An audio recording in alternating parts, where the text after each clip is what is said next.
All right. Well, let me start with a joke before we get into the storm stuff, okay? Look at this beautiful background. All right. So this is the joke for today. The teacher was teaching her class of young students about addition and subtraction. So she looked at little Johnny and she said to little Johnny, if I give you two cats and another two cats and another two cats, how many cats would you have? And Johnny said, 7. The teacher said, no, listen carefully, Johnny. If I give you two cats and another two cats and another two cats, how many cats would you have? And Johnny said, 7. Well, the teacher started getting frustrated and she said, okay, let me try this in a different way. If I gave you 2 apples and then I gave you another 2 apples and I gave you another 2 apples, how many apples would you have? And little Johnny said 6. Well, the teacher was relieved. She said, okay, that's very good, Johnny. Let's try it again now. Now, if I give you 2 cats and another 2 cats and another 2 cats, how many cats would you have? And Johnny said 7. And the teacher says in frustration, Johnny, how the heck do you get 7 from that? And Johnny says, well, it's because I already have a cat.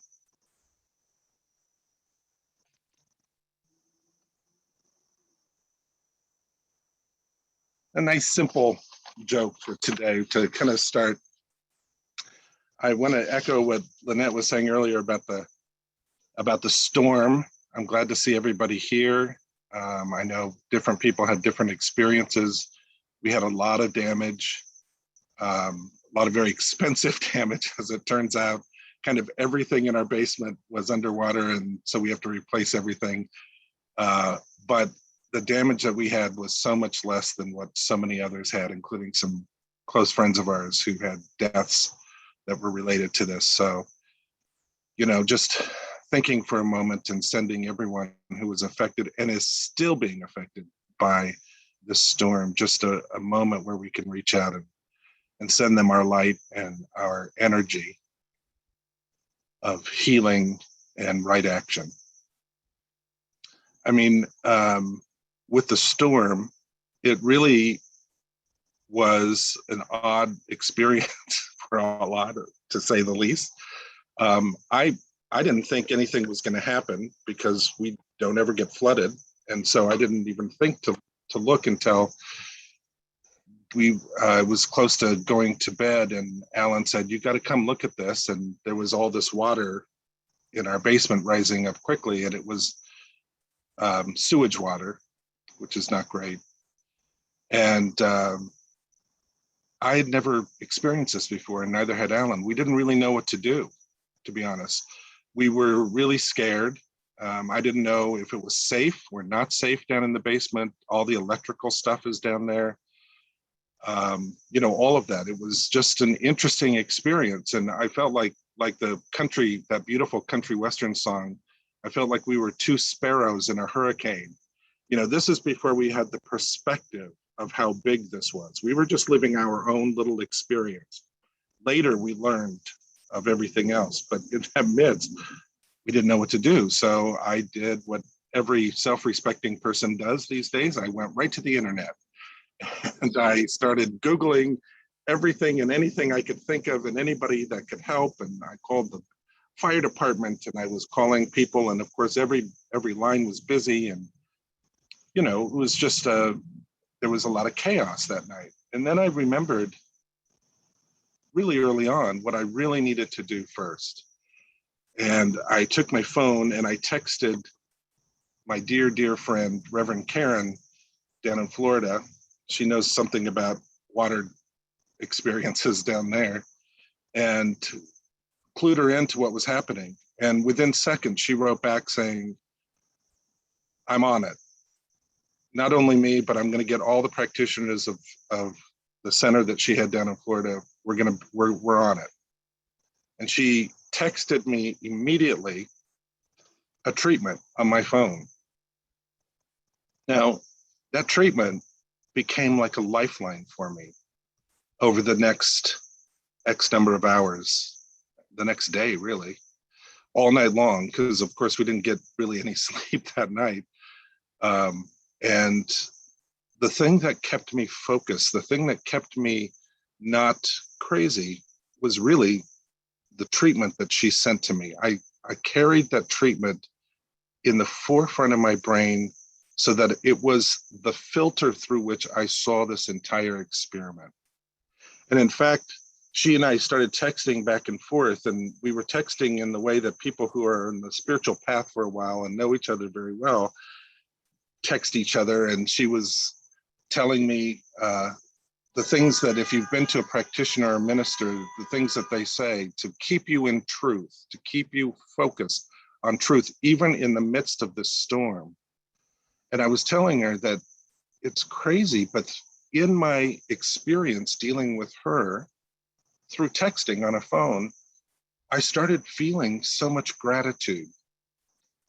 Even while the waters were rising in the basement, even as things were looking and looking and looking more and more difficult, I started, it's crazy, but I started feeling this spiritual gratitude and this sense that no matter what happens, it is all okay. As the great mystic says, everything is well, everything is well, everything in its manner is well. And I told her, I said, it's like this song that I know, it's a Christian song. One of the things I like most about the Science of Mind is that we can kind of translate the lyrics of different religions into our language, right?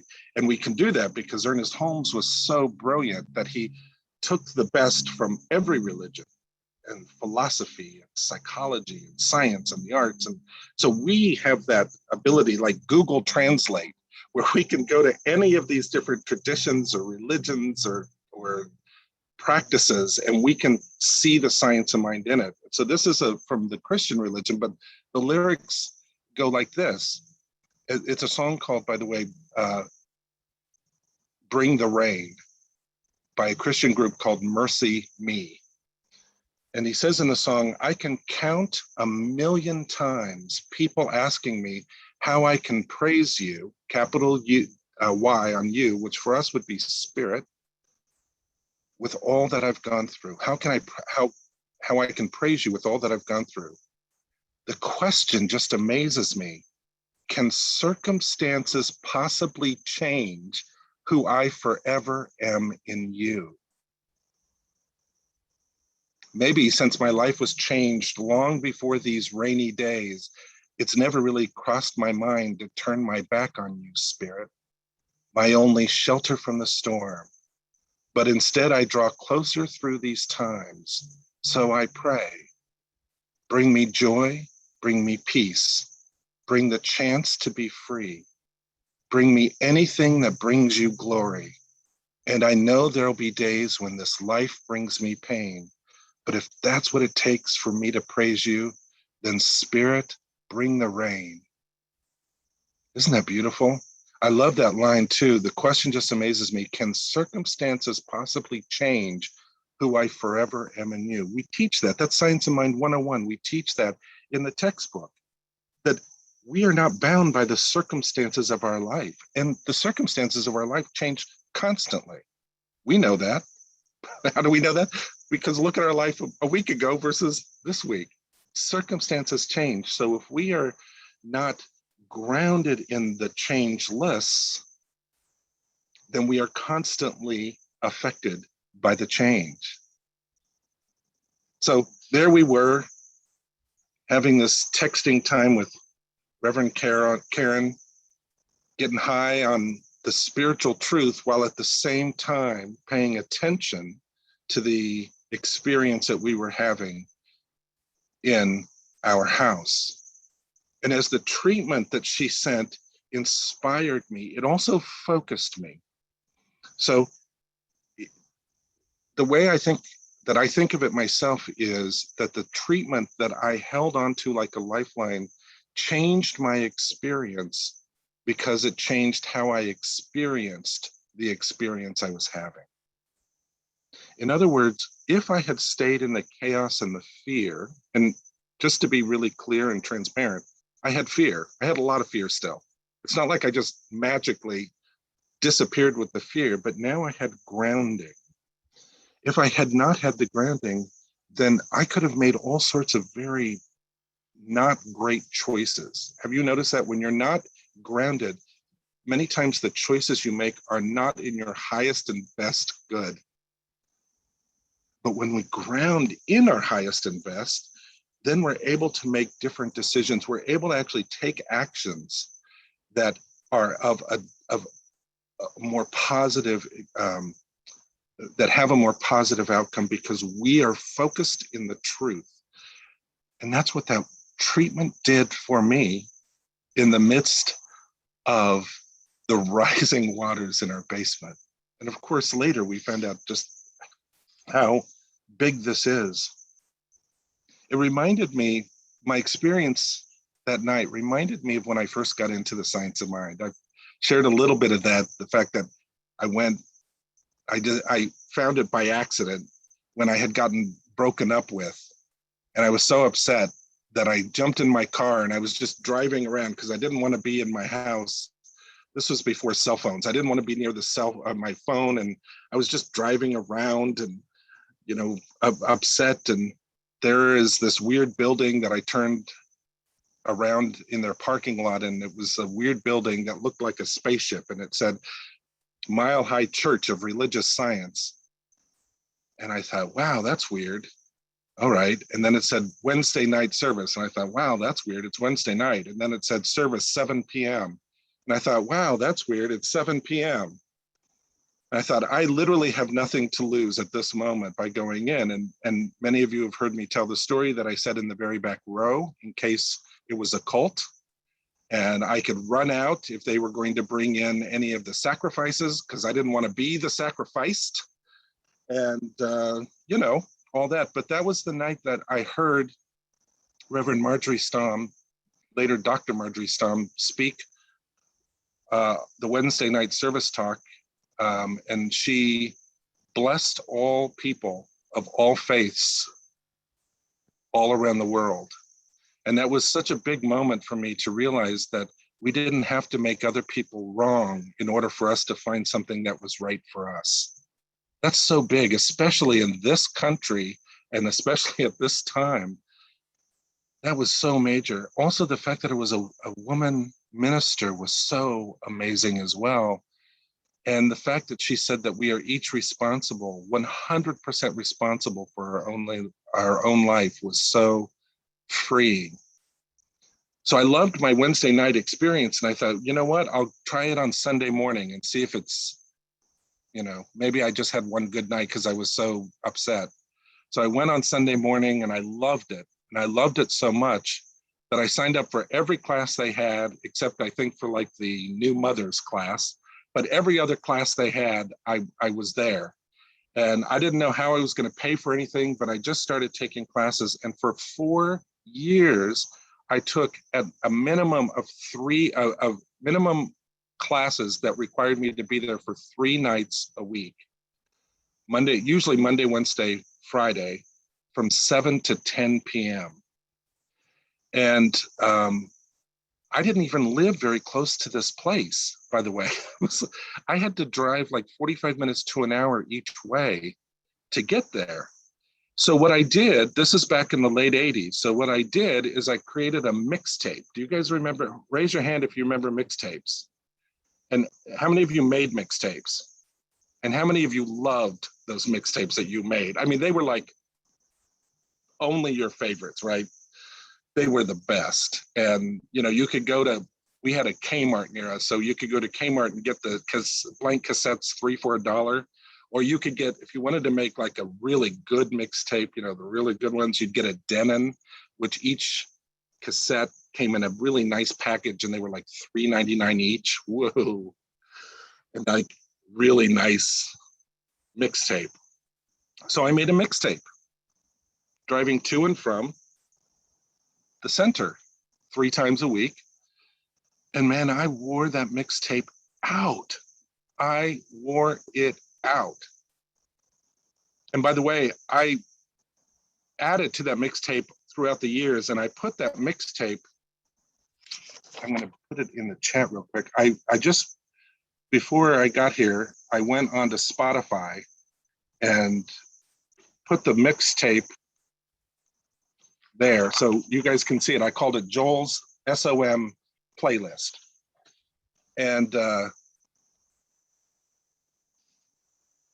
all those original songs plus many others are on that playlist. But the first song on the playlist, and the reason I'm telling you this story, is the very first song on any mixtape that you made always set the mood, right? Especially if you were making like a mixtape for somebody, a boyfriend or girlfriend or something. That first song, you know, had to be the one. It really had to get you into the whole thing. And the very first song on my mixtape was a song by Gloria Estefan. Do you guys remember that? And it was a song called Coming Out of the Dark.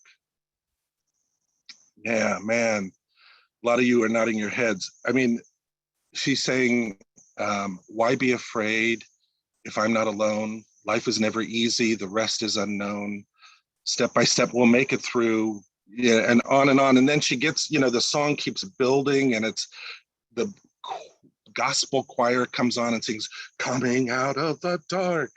And she sings, you know, I finally see the light now. It's shining on me. And then the choir coming out of the dark. And she sings, I know the love that saved me and is sharing with me. And then the bridge comes on where it says, forever, forever, I stand, something like I stand in the rock of your love, forever, forever. Love is all it takes, no matter what we face coming out of the dark. And then as the choir sings that, she just kind of starts riffing with, you know, I see the light, I see the light, I feel the light shining on me. Man, I used to sing that as I was going to the center to take my classes, and I would sing it at the top of my lungs, me and Gloria in that car together, singing that song, and I'd get so high from it.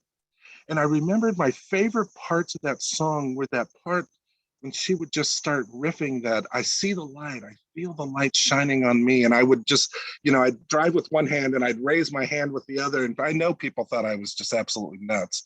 And I remember one time it was still light out when I was driving, and I passed a building that had like gold mirrored windows, and the light shined. So I was in the gold, and I thought, oh my gosh, this, you know, very dramatic kid.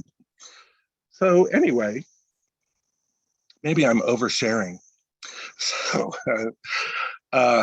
yeah, so I loved it. And I really, really, really related to that song and all the songs in the mixtape, but that set the mood. You know what? A funny thing happened. As I got further and further in the classes, my favorite line from that song changed. When I started practitioner studies, my favorite line from that didn't end up being the later lines when it's the big full gospel choir and her yelling out, you know, I see the light.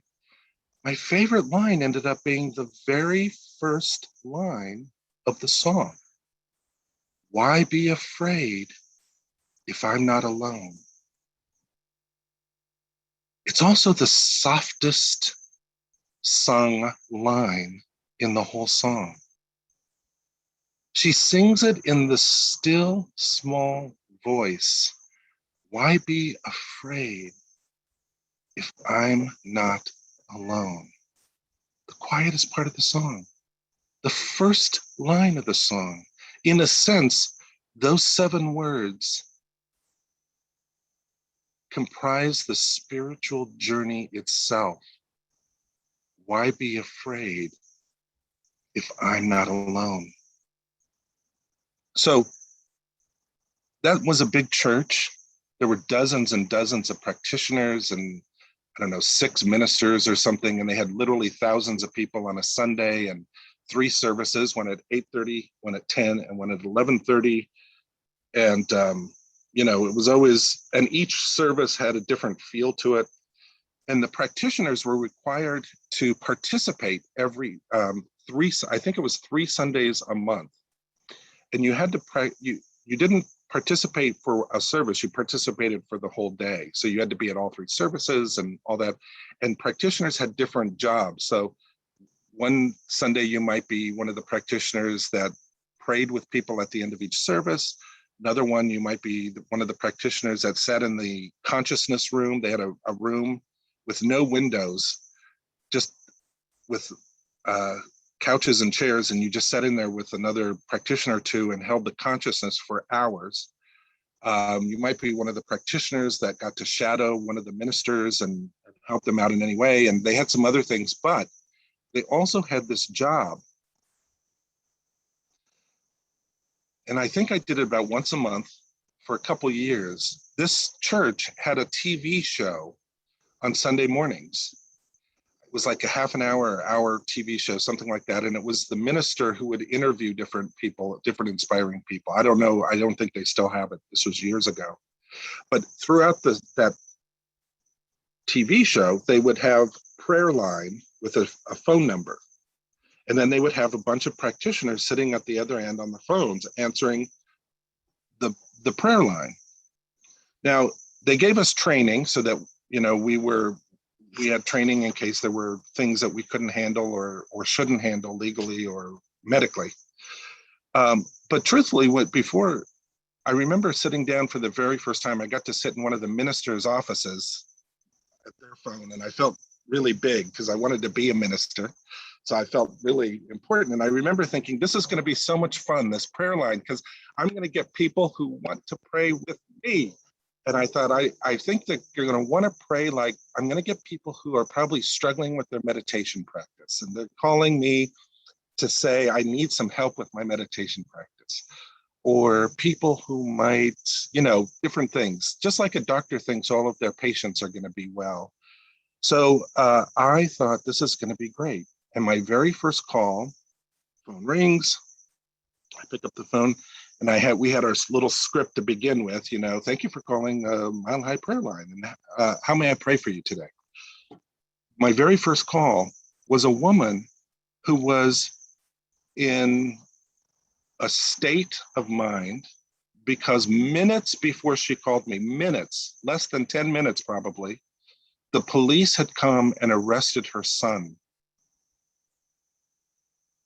Had something to do with drugs. I don't know what it was. That was my first call. Now, as a practitioner, that's throwing somebody into the deep end. And I have to say that what I had to do as a practitioner, and what we all have to do in our spiritual practice, is this. I had to step out of the circumstances of the story so that I could see the truth for her and her son. Why be afraid if I'm not alone? I had to convey that kind of message, the science of mind message, to this woman whose son had just been arrested minutes before. And then calls after that, people had just been diagnosed, people who had people pass away, people who were in financial devastation. These were not just people like I originally thought that were having a little problems meditating. These were people with real needs in their life, and they were calling us for help. Like I texted Reverend Karen for help in the storm. And we had to be fully present. And like I said, we had to step out of the circumstances, not react to the circumstances, just step out of the circumstances and hold the truth for them. Hold the truth. And the truth being, why be afraid if I'm not alone? If you're not alone, there is only one power, one presence. So the reason I'm telling you this story is because I learned early on that science of mind is not some namby-pamby little spiritual practice filled with wishful thinking. This is mighty philosophy. This is the best of the best of the best of everything all around the world, open at the top, meaning it's still evolving. And wherever people are, this philosophy can meet you. The philosophy meets us like the rubber meets the road. Isn't that the saying? It meets us wherever we are, whatever we need, whatever, regardless of the circumstances. This is a philosophy that is here for us. This is why we study it. This is why we've spent this entire year on it, that even in the midst of a storm, literal or figurative, whatever the circumstances are, you can still hear through the science of mind that still small voice that lifts you higher saying, why be afraid? You're not alone. Let's take that into prayer so that we can really realize this. I'm getting very emotional right now, just remembering being in the car and just how low and dark my life felt back then, and how this literally was such a lifeline to just know that one truth. So wherever you are, whether you've been in this philosophy for many years, whether you're new to it, whether you've got stuff going on, storm related or otherwise, just know that right now we're going to go into treatment and it is going to meet you where you are. So we move into that place where we recognize that there is one power and one presence. This is God the good, the only power there is. There are not two powers. There is one power in this universe, and we connect with it. Right now, I know for every single person hearing my voice that we are one with the one with the one. There is no separation between us and the eternal. Then there's no separation between us and the truth. There's no separation between us and the changeless one, because we are one with it. We were created by it. Everything we are is it. We ground ourselves in this truth so that we are firmly planted in truth, so that we know that as storms come and go, as circumstances change in our life, we know the changeless. And we hold on to this, and we believe this, and we come to that profound realization that we're not alone, that we are all one here. And knowing this, I speak my words so powerfully and confidently that this one power moves in and through each one of our lives more openly, more powerfully, more connectedly than ever before, because we are more awakened in it than ever before. There is just this one truth, and it is a lifeline, it is a sunshine, and it is our truth. We're so grateful for this, with that grateful heart, that even in the midst of a storm, we can be grateful for our spiritual understanding. We can be grateful for everything that we have and that we are and that we are awakening and evolving into. We release this into love. We release this into law, knowing it is ours right here and right now. And together we say, and so it is.